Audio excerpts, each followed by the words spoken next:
বাংলাদেশের সঙ্গে সম্পর্কটা ভালো যাচ্ছে না ভারতের, যার ফলশ্রুতিতে দুই দেশের শিল্পীরা ক্ষতিগ্রস্ত হচ্ছেন বলে মনে করেছেন সঙ্গীত শিল্পী, অভিনেতা এবং নির্মাতা অঞ্জন দত্ত। গতকাল সোমবার পিটিআইকে দেওয়া এক সাক্ষাৎকারে অঞ্জন দত্ত বলেন, কলকাতা এবং ঢাকার ফিল্ম ইন্ডাস্ট্রির স্বার্থে বাংলাদেশের সমস্যার দ্রুত সমাধান হওয়া প্রয়োজন। এই দুই দেশেরই খুব বড় একটা বাজার রয়েছে, এটি দুই দেশের জন্যই অত্যন্ত গুরুত্বপূর্ণ। বিস্তারিত দেখুন ডেস্ক রিপোর্টে। অঞ্জন দত্ত বলেন, আমি বরাবরই শিল্পক্ষেত্রে রাজনীতির বিরুদ্ধে।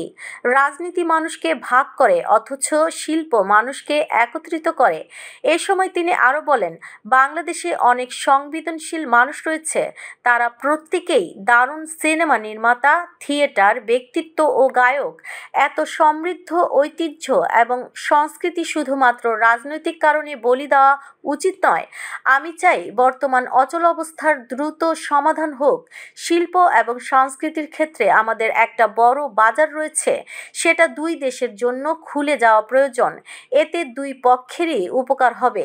এদিকে মুক্তির অপেক্ষায় রয়েছে অঞ্জন দত্ত অভিনীত এই রাত তোমার আমার সিনেমাটি। পরমব্রত চট্টোপাধ্যায়ের পরিচালনায় সিনেমাটিতে অঞ্জনের সহশিল্পী হিসেবে রয়েছেন অপর্ণা সেন।